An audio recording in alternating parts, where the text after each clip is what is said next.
Hi, everyone, and welcome to this week's episode of Leap. I am so excited I can barely speak. The guest that I have on this week, I am so honored and excited to introduce Julia Jancius to you. And I want to say just a few things. Before I turn the mic over to Julie, I just want to say a couple of things to introduce her. She always talks about herself as a mom and a wife, and the work that she is doing in the world is changing lives, and it has changed mine. She is an angel medium, and she is a podcaster of a podcast that all of you have got to go check out. It's called Angel and Awakening, and you can find that on your Apple Podcast. We will have links to her podcast in the show notes.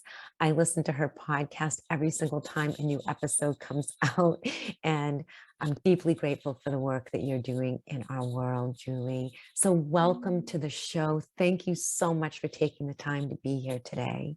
Susan, thank you so much for the blessing of just you allowing me to be. It's so nice to get to meet you, and you've got this just beautiful, radiant energy yourself. It's so nice to get to share this time with you.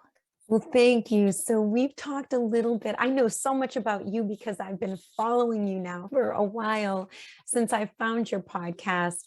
And so, the kind of conversations that we have on here really is to help people think a little bit differently and more expansively around grief and loss and how to move and help move that pain.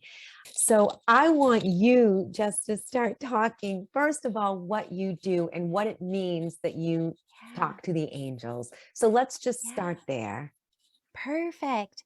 It's interesting. I think a lot of us healers, when we get into this work, there's a event that kind of triggers us stepping into this work. But then you look back and you're like, wow, I've had this my entire life. I just thought that this is how everybody perceives things and what happens for everybody else.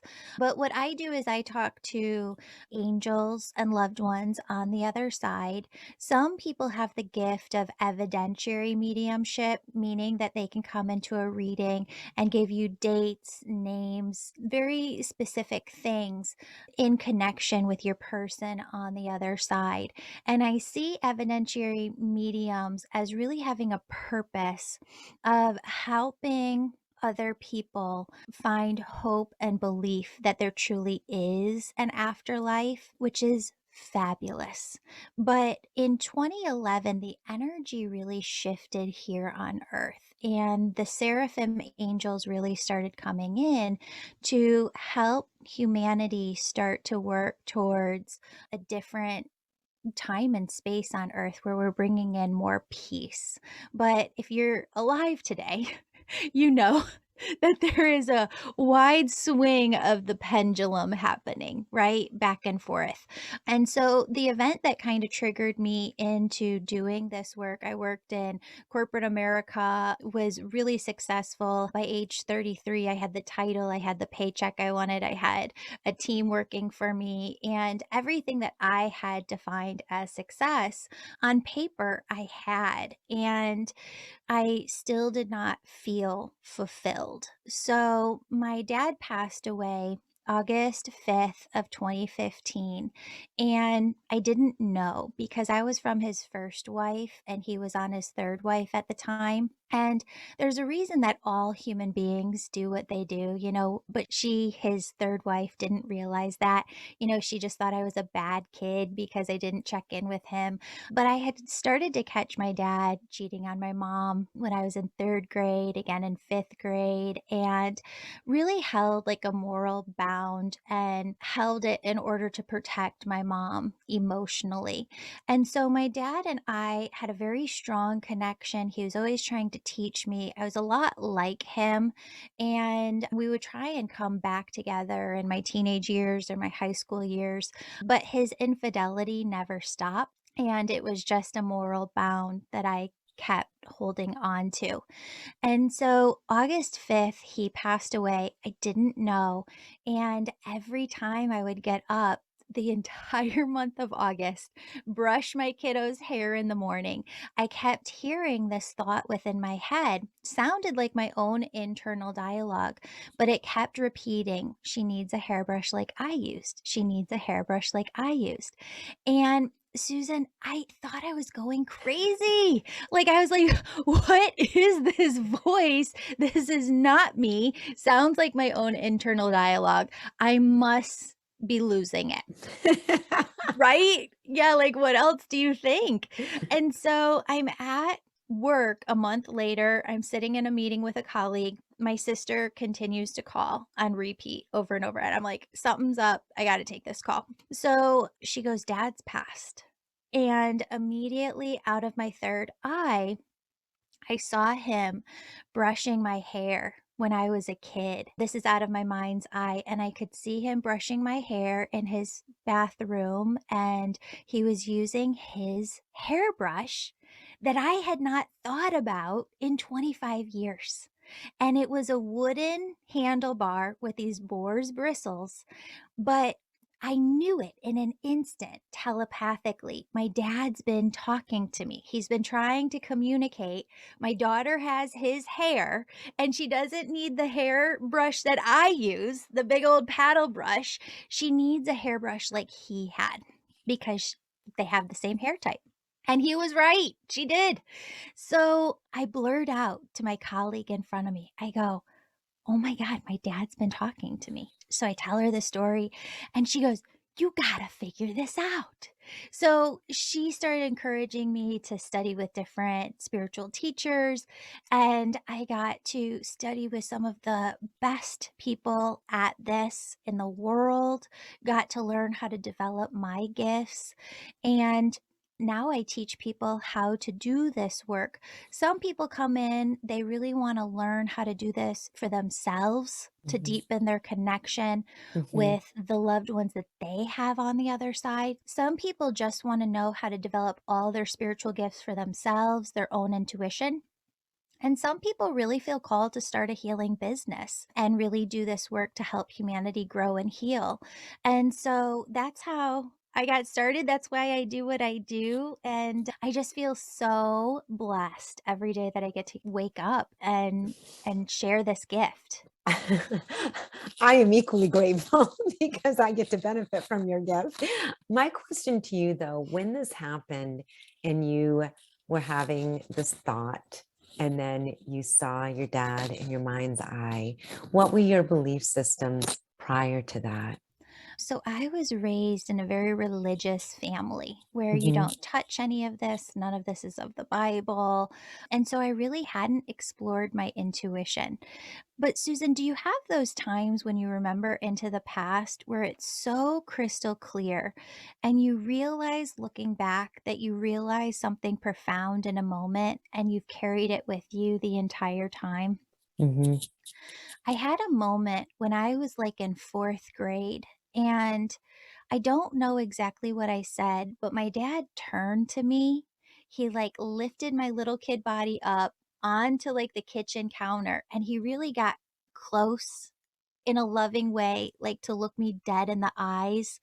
And he goes, "Julie, the person you are now is the exact same person you're going to be when you're 30, when you're 50, when you're 80 years old. You don't feel any different no matter what you accomplish, no matter what you achieve, no matter what you get, no matter what you do. You're not going to feel different. You're always going to feel like you." And he said, "There's going to be a lot of stuff that happens to you in your life. You're going to have ups, you're going to have downs." And he said, "The only thing that you need to remember is to listen to your heart." Because he said, if you listen to your heart, it will never steer you wrong. And I think back to that conversation all the time because listening to your intuition is you really listening to your heart. When you're listening to your egoic mind, because a lot of people don't realize we've got these two thought systems within us. We have our egoic mind and we have our intuition. Well, if you break it down even further beyond that and start to think about what is a soul? What is your soul? Your soul is vibration, your soul is thought, but it's not the thought of the ego, it's the thought of the intuition. And so when you really listen to your heart, you really listen to your intuition, it does sound and feel a little bit different from listening to that egoic mind. I talk about this a lot as well. And I think that sometimes it's difficult for people to be able to differentiate between that. I call it the soul voice, the higher voice, the intuition, whatever. Yeah. People put a lot of different language to it, in that egoic mind. And so one way to help people differentiate, it's that very first feeling that you have, and then our egoic mind comes in and talks us in and out of things, right? We do it all the Yeah. time, and sometimes it's so fleeting that you miss it. Yeah. Sometimes you can miss it. And so, what I would love for you to be able to talk about, because the question always is what happens to us when we pass, right? Mm. And you talk about the breadcrumbs of the angels, and that can help us follow those little whispers, as you call it. But also for those of us, not everybody believes, right, that we have a soul or that our energy lives beyond our physical body. And Yeah. you are that medium that can tap into and talk to the souls that pass on the other side. How do you know that you're getting that? Is it a thought? Is it a symbol? Like, talk to us about this gift that you have. Okay, I think there's like 3 different questions in here. I'm gonna break it down one by one. You said, like, you could miss it, right? Like, your intuition. But what the angels are always trying to share is they can always bring you back around. So I think people get a lot of anxiety and fear about, like, oh my God, what if I miss my calling? Or what if I miss my purpose? Or what if I don't go out one night and I miss like the person I'm supposed to spend the rest of my life with? It's not possible. Like, there is 0% that you could make one mistake and not be on your path for the rest of your life. Like, it doesn't work that way. No matter what choice you make, even if it's not in alignment with your soul's path, your angels will take your life and reroute you to where they need you to go. So I just didn't want anybody freaking out like, oh no. You also asked, like, what's heaven? What is the other side like? And what I believe and what I see is that there's really 3 layers of conscious reality. So we're in this earth plane conscious reality. Kind of feels like Groundhog's Day someday, right? Like, you're waking up, same thing over and over again. Yeah, and you hear often, what's the point, right? And as a Right. therapist, and since COVID, there are a lot of people really struggling. And that is Yeah. the question, like, what is the point anyway? So yeah, please Yeah. continue. Mhm. Yeah, like, what is the point? But let's kind of break this down for folks. So there's 3 layers of consciousness. We didn't start out here, right? You were a soul before your soul came to earth to take on this human incarnation. There's a place that we all come from, which is all that is. You know, they say energy is neither created nor destroyed. There's energy that's in front of you right now. There's energy that is within you right now. There's energy that's behind you right now. The energy of everything, everyone, everywhere is all that is. You could call it God, you could call it universe, call it source. It's everything. It's a collective higher consciousness, and we're one droplet as earthlings in all that is, right? I think about it So, as a droplet in the ocean. yeah. Yes. Yeah, our souls are one droplet in the entire ocean that is God. That's what I say on my podcast. So, we come from this place of all that is. Right now, we're on the earth plane. The earth plane is the only place where there is an egoic mind, right? But spirit laughs at us all the time because people ask me, like, well, what is my grandma doing on the other side? What is my sister doing on the other side? And they'll be laughing it up over there. They show physical bodies, they show themselves traveling around. Everybody has their own home on the other side. And they laugh or smirk at us sometimes because we think as humans that this is the only place where there's physical reality. And that when we go to heaven, it's like our consciousness is floating on a cloud no, we get to enjoy everything from the other side. We just get to do it without an egoic mind, without fear, without all of the just low vibrational stuff here on earth. And that's why they call it heaven, right? It's amazing. We get to spend eons with the people that we love, and that can be really fun. So heaven, everything that we have here and more over there, just eons with the people that we love. And like, what is the purpose of us being here? I'm not sure that I have that figured out 100%. But what Spirit does say is that not every soul comes here for the same reason. Some souls raise their hand and say, I want to go to the earth plane in order to learn this lesson, in order to grow or to experience this. If you can imagine us all, like our soul family, at parties on the other side, and like your partner ends up saying, okay, I think I'm ready to go back to earth. And you're like, no, but I guess I'll go. If you're going, I'll go and support you. There's those types of souls who did not choose this whatsoever, but came to play a supportive role. A lot of moms in there too, for that reason. There are also people, Susan, who are tapped and asked to come, who I would say are more like earth angels that were kind of minding their own business in heaven. And the angels come to you and say, listen, we need a little help over here. We need to stack the deck. Would you go and do X? And even if you didn't choose to come here, your soul can still learn while you're here. You can still learn, you can still grow. So I think you have to take that into account when you're looking at each individual soul and saying, like, okay, well, what is your purpose? What are you doing here on earth? It's different for everybody. Everybody's reason is different for being here. I really appreciate you saying that because I mean, I've kind of been obsessed with the afterlife for at least 25 years. I mean, when I was in grad school, I read as many books as I could. Have you read any of Michael Newton's books on Journey of Souls or Destiny of Souls? Have you read his work? Yeah, well, 2 younger clients came in and they're like, "Did you know that every single thing that you talk about is in Journey of Souls?" And I'm like, "Wait, what is this?" And they're like, "It's a book. It's a really long book and you have to read it because you have to tell us if this is right on." And I would say that probably like 85% of the stuff that he talks in that book, I was like, "Yes, yes, Yeah, yes, it's a yes." great, I think it's a great book. But there was something that you said that I want to circle back to that, we will get rerouted. People don't have to worry Yeah. about, am I missing my purpose? And I was just having this conversation with a friend of mine because I feel like my brother had a bad car accident when I was in the sixth grade. And I went to rehab with him and, worked with all the different disciplines, right? The physical therapist, the occupational therapist, all of these healers.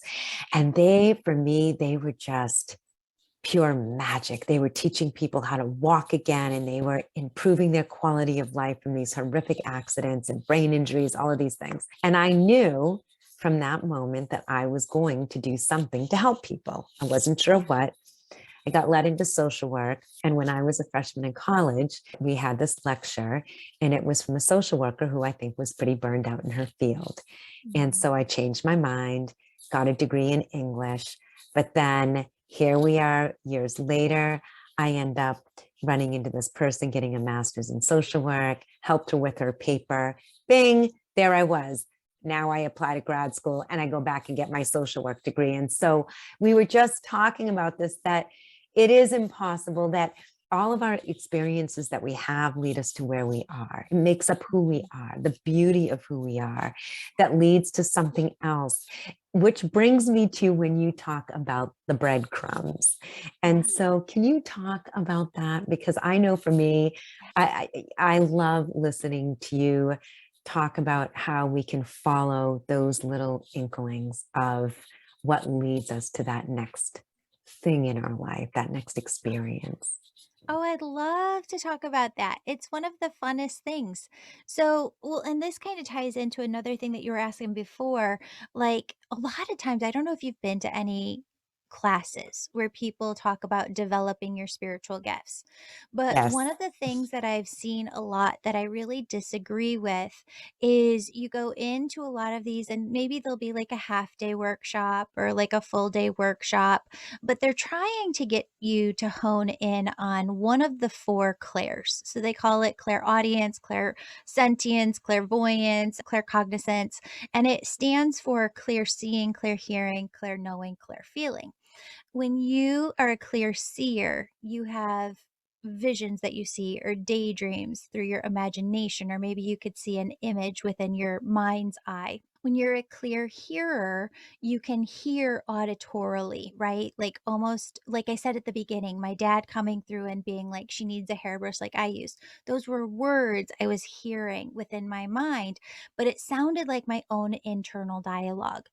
There are some people who just get a knowingness or a feeling within their body, and from that, they can distinguish the information that needs to come through. So, in a lot of these classes, people will say to students, you have to figure out which clair you are because you're one of the four clairs. And the reason that I think that this is so wrong is because you actually use all of the four clairs in combination. You're never just going to have one. And so it gets very, very confusing to students who are trying to learn. So, the reason that I bring this up is because intuiting information and the nuggets that are coming through to you in your life aren't just going to come to you in one way. You might get visions and hear something and get a knowingness, right? It can happen like simultaneously all at once, or it could kind of come to you piecemeal, piece by piece. There are so many students and clients that I meet, Susan, who are like, just tell me everything I need to know. Like, I don't want to have any surprises. Just tell me everything that's coming up. Tell me everything I need to know. Like, they want this Bible written out for them of their life so that there's nothing that comes up that they don't know about. And you can't do that, right? Because that's not what life is. Life is surprise and life is challenge and life is ups and downs. And these nuggets of information come in from our angels in order to guide us, direct us, protect us.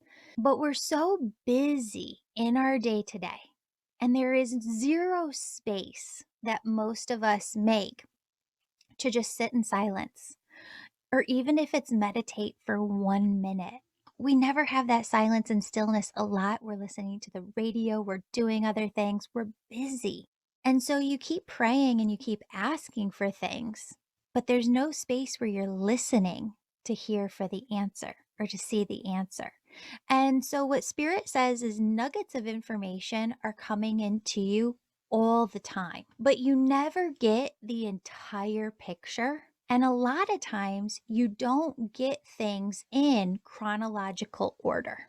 So a lot of times they'll skip ahead 20 years and they'll show you something because what they're trying to say is you're going here, right? Like you're going to write this book. So let's say they're trying to show you this and they show you signing copies of your book, smiling, talking to people who are reading your book.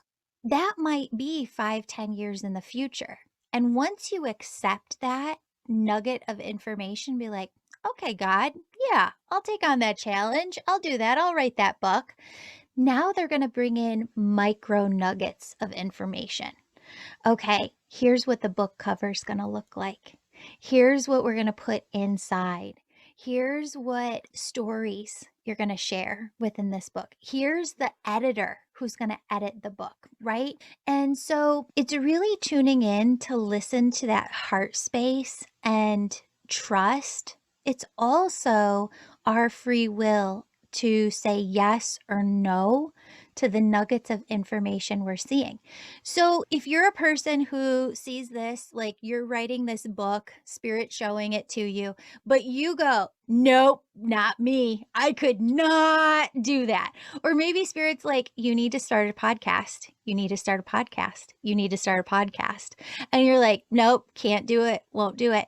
They're going to take it down a notch for you because your egoic mind is so against it and your free will is saying no to it.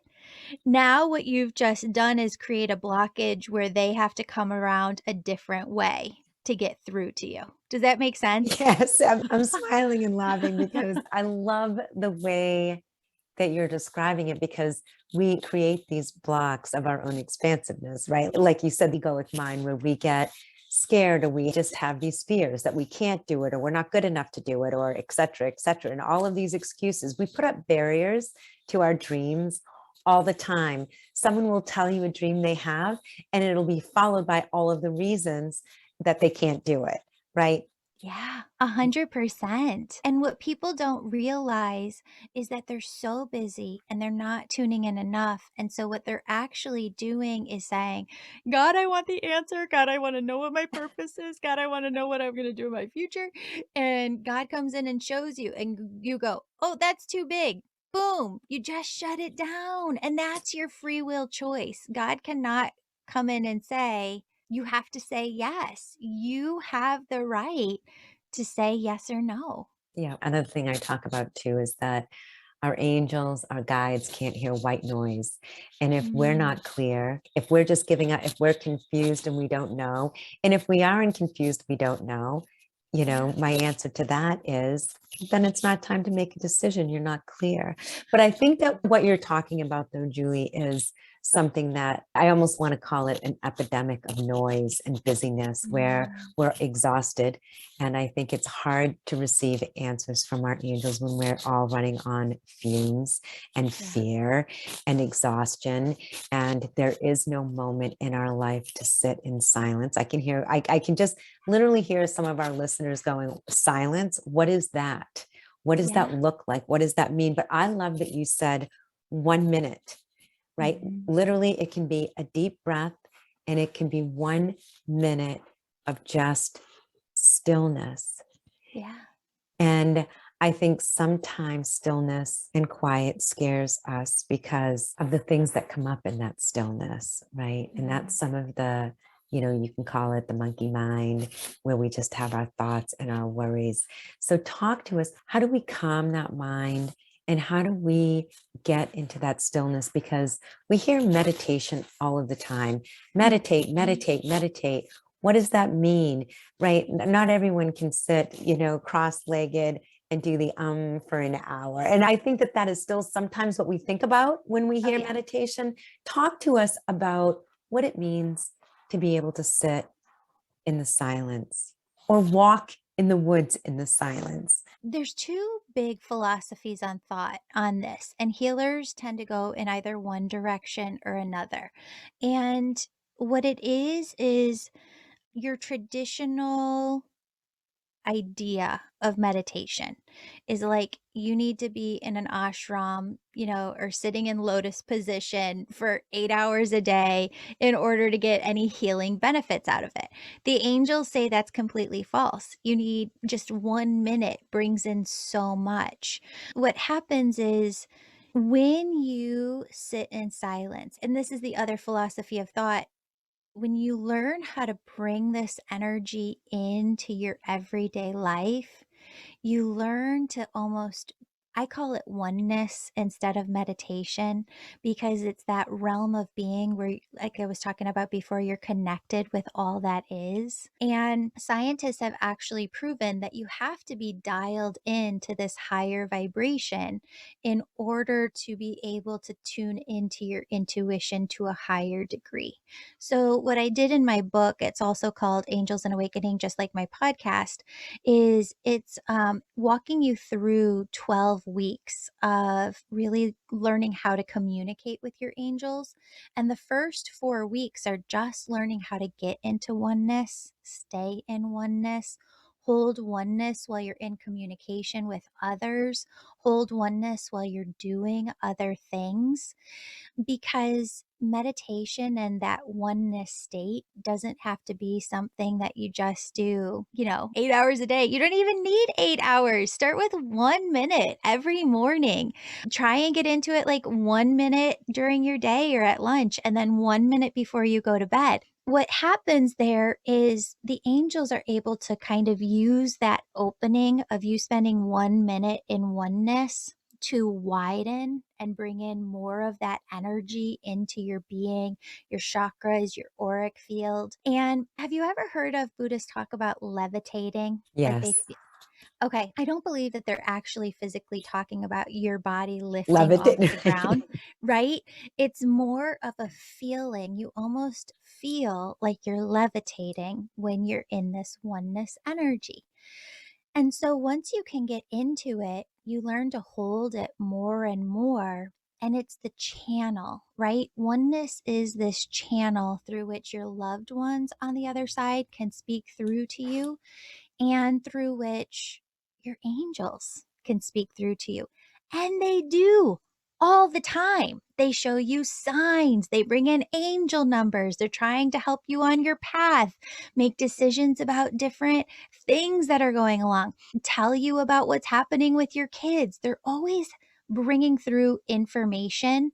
But what I'm seeing happen within society right now is like, "Aw, angel numbers. That's so nice. I'm seeing the angel numbers or I'm seeing the signs."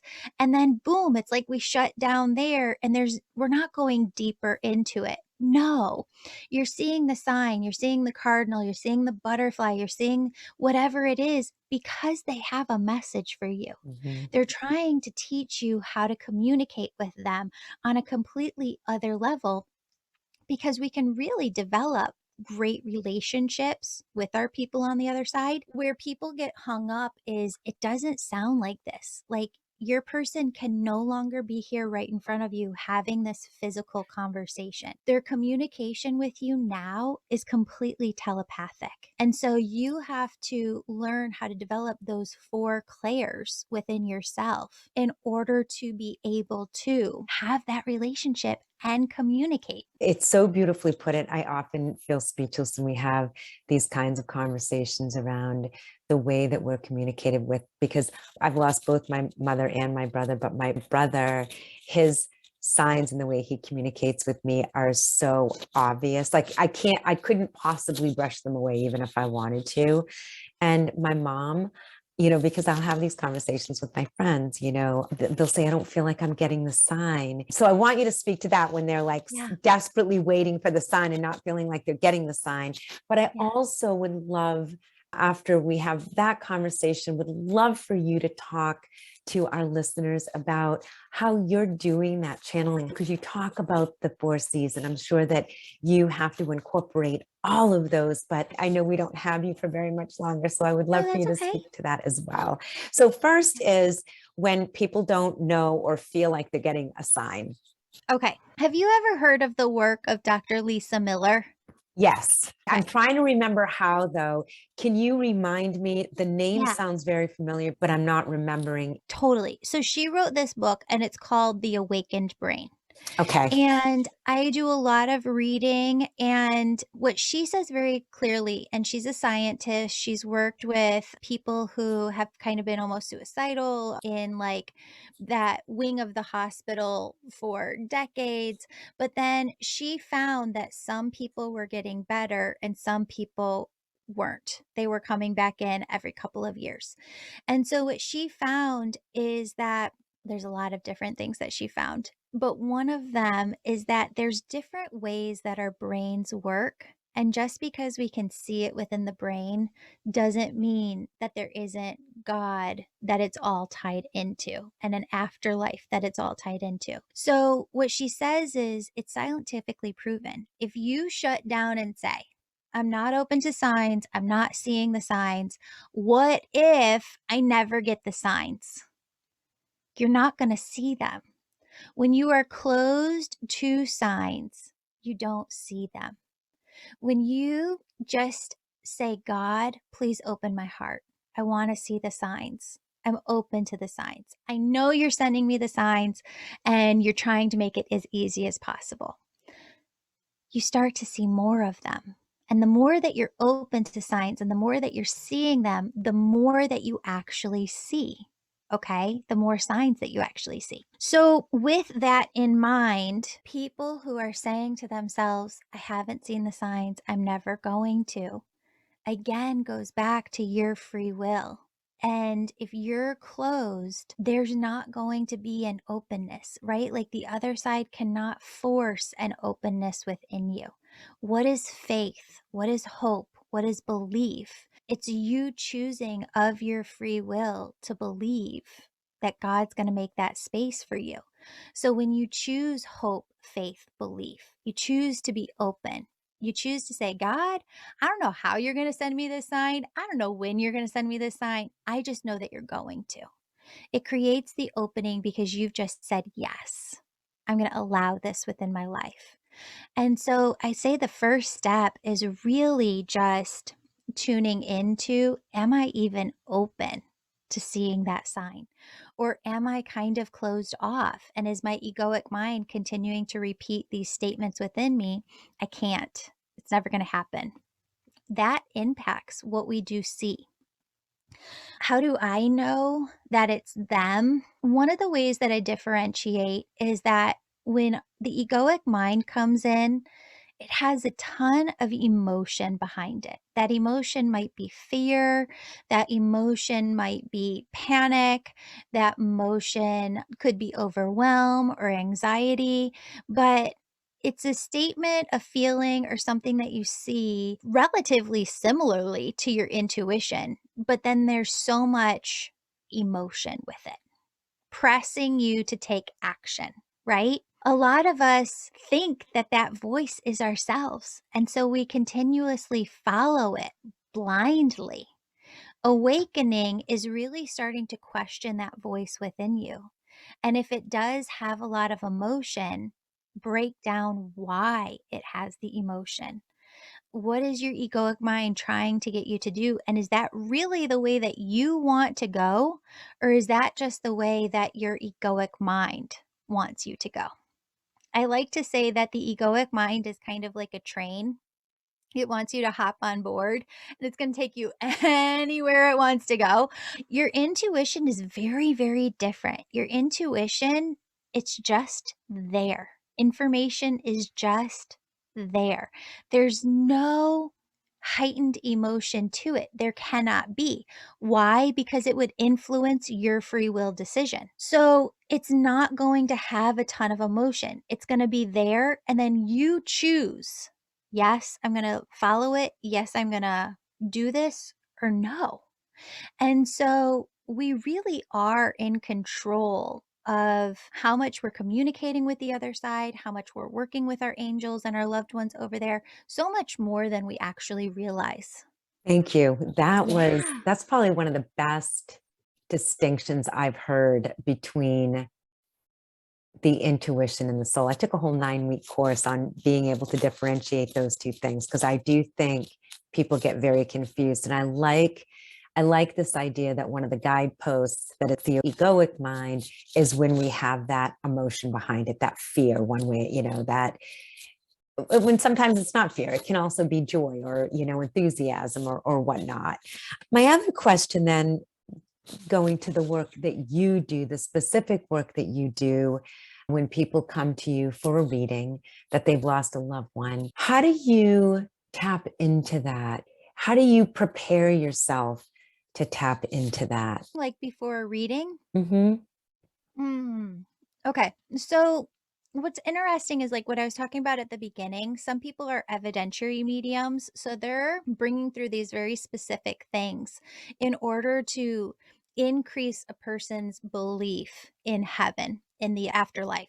That's not everybody's gift. Some people's gift is more teaching, helping people come into their intuition, bringing through messages that help the person in another way. My gift is really when you come in for a session with me, I can see all of the angels on your spirit team. I can see all of the loved ones on your spirit team. But your brother wouldn't be there to say, okay, I always carried around change in my pockets, right? Like, you know, in order to make you believe, because you're already a believer, he's going to come through with validating things where you're going to be like, Julie, no way you could have known that. But it's actually going to be about your life and what's coming up in the future. Like, all of us have a soul path and a soul plan.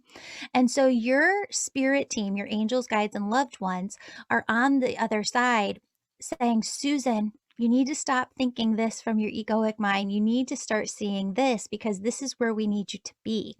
And so that's what I talk a lot about in my sessions, and that's how I help folks. I also teach a ton. I have an angel membership where people come in, and if you want, I could do like a free 15-day trial to any of your listeners who want to try it.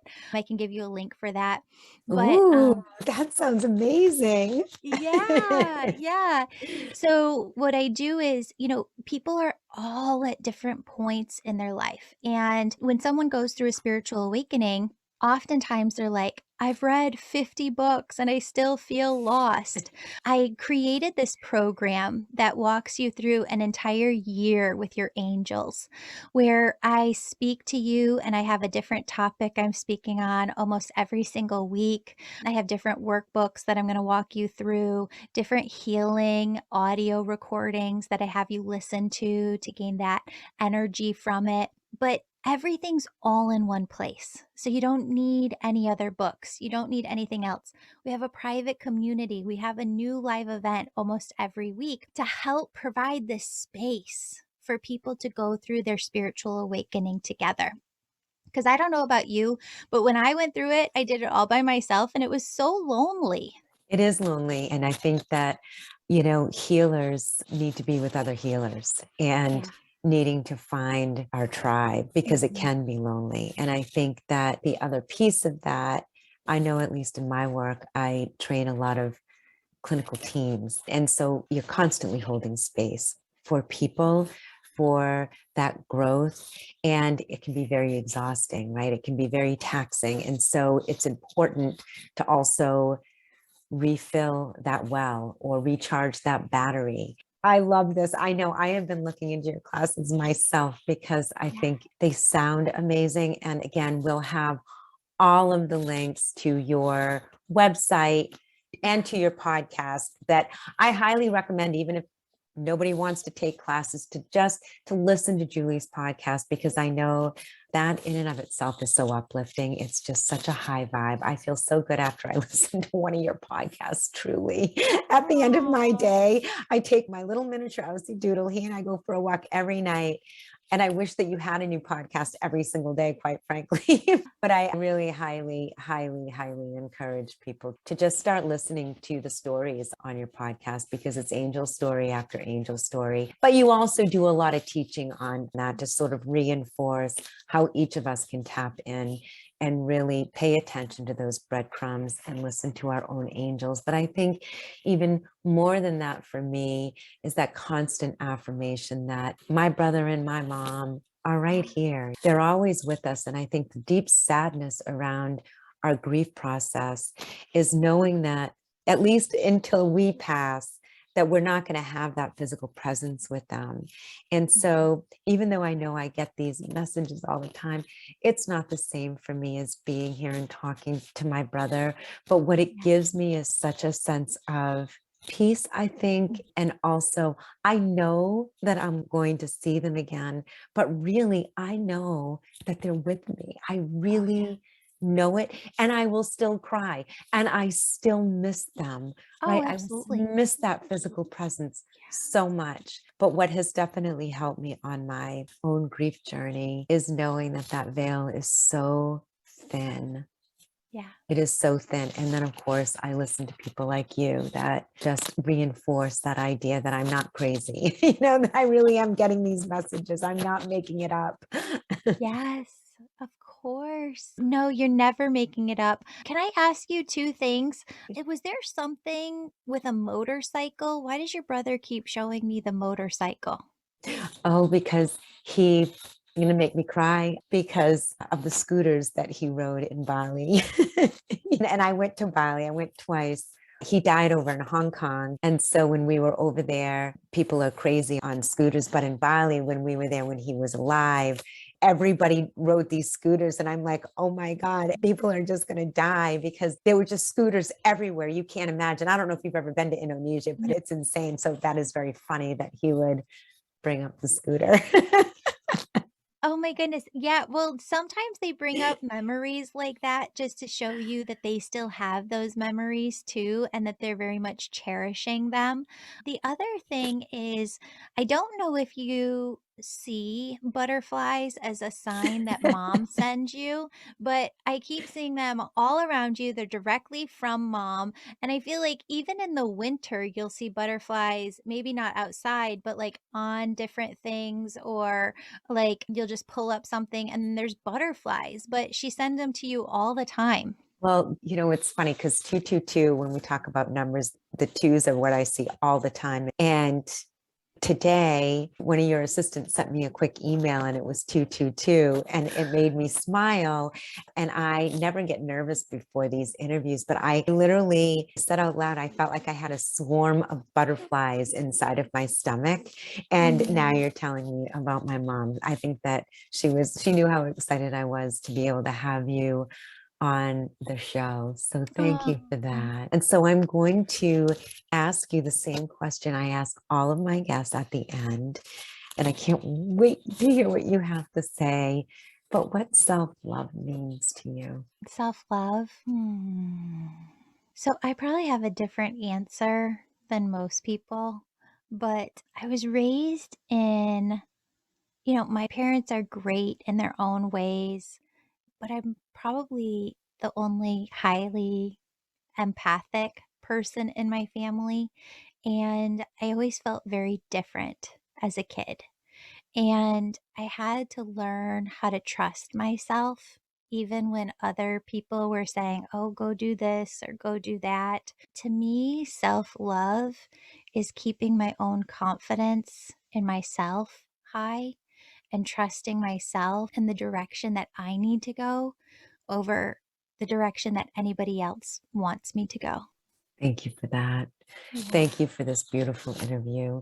And before we end, can you tell people where they can find you? Yes, yes. So if you want, I'll give you like that link so that your listeners can take part in Yes. that. Yeah, 15-day free trial. If you don't cancel before the 15 days, you will get charged and you'll be in the Angel membership. And it's a monthly membership. But we have that. And if somebody's like, I need to know right now who's around me, who's on my spirit team, what they're talking about message wise, I have healers that I've trained and I do sessions myself. So if you go to my website, theangelmedium.com, and you go to the page on readings, there are people on my team. There's myself. We all do an amazing job. We all talk to angels. We all bring through readings in a similar way. So you can schedule a session with any one of us. Oh gosh, I know because I'm going to. I Yeah. I can't wait. Julie, thank you from the bottom of my heart for the work that you are doing in the world and for spending this hour with me here today and my listeners. Mm. I am so grateful. Oh. And yeah, and thank you to all of my listeners. I hope that you enjoyed this as much as I did.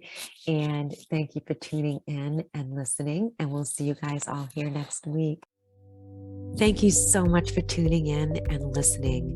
If you enjoyed this episode of Leap, please subscribe, share it with others, or leave a rating and review so others can benefit from this content. Be sure to check out the show notes for resources related to this episode. And to catch all the latest from me, you can follow me on Instagram at susan.casey. If you have a transformational story to share on grief and loss, please email me at leapwithsusan@gmail.com. Thanks again, and I'll see you next time.